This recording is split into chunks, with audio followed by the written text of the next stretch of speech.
If you're here for a simple rant, you're in the wrong aisle. If you're here for the complicated, painful facts, as I lived them, keep watching. The silence between Malik and me since we got home. Our apartment doesn't smell like anger. It smells like stale coffee and desperation. I'm Kenji. My family is traditional, conservative, and holds prejudiced views about Black Americans. I moved away 6 years ago, trying to create distance, trying to find a space where I could just be myself without having to constantly defend my choices, my life, my love. That's when I met Malik. He is, without a doubt, the love of my life. He's brilliant, he's kind, and he has this incredible strength that just radiates from him. Malik grew up in a tough neighborhood, a place where the odds were stacked against him from day one. He faced poverty, systemic neglect, and all the challenges that come with it. But he fought his way out. He put himself through school, worked multiple jobs, and built a life for himself from the ground up. His resilience, his absolute refusal to be defined by his circumstances, is what I admire most about him. He's a testament to the power of the human spirit. So, when my sister Hannah's wedding came up, it was a big deal. She's the baby of the family, and this was a massive family event. Hannah herself has grown. She's moved past a lot of the old world thinking, but our extended family, they haven't. They're stuck in the past, holding on to beliefs that are not just outdated, but deeply hurtful.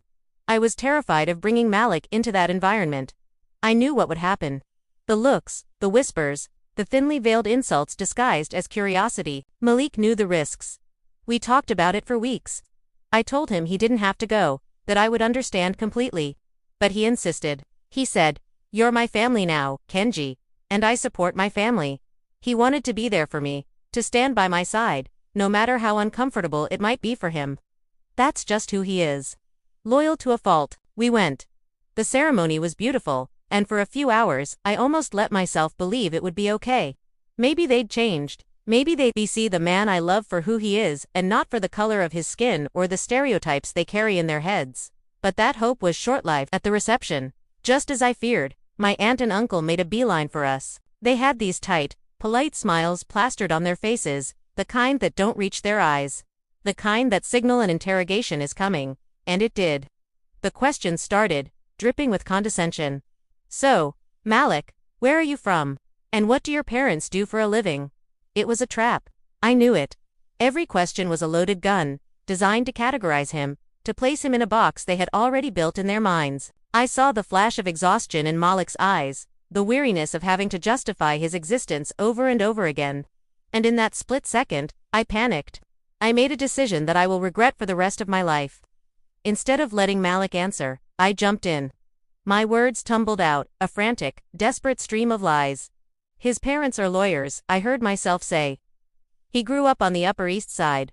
Private schools, the whole thing." I invented a completely new life for him on the spot. A life that was palatable, respectable, something my family would approve of. A life that wasn't his. I saw the shock in Malik's eyes. A flicker of hurt, of betrayal. But he's a master of composure. He played along.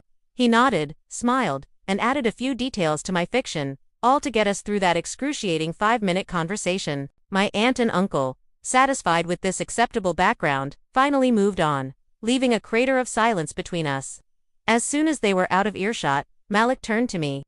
His voice was quiet, dangerously quiet. "Why did you do that, Kenji?" I tried to defend myself, my voice getting tangled up in excuses. "You know how they are," I said. "I was protecting us.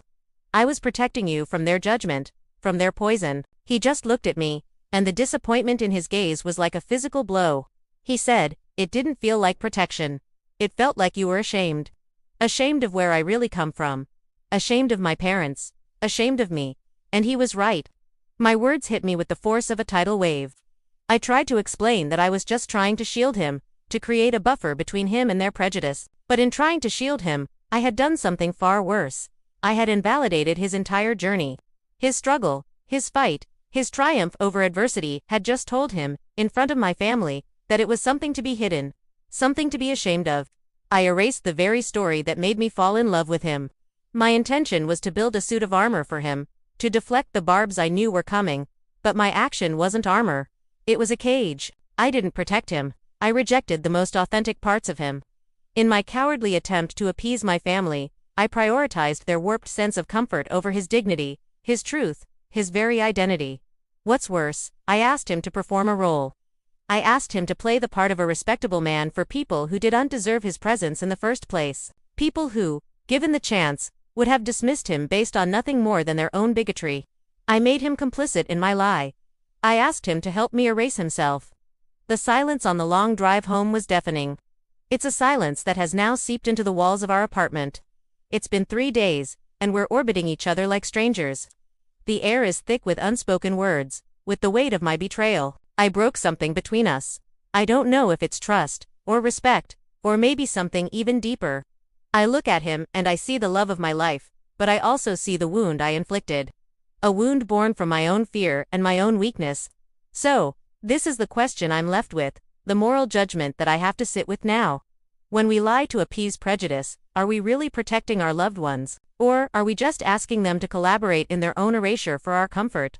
Are we shielding them, or are we showing them that, when it comes down to it, we value the opinions of bigots more than we value their truth? It's a heavy question, and right now, I don't have the answer.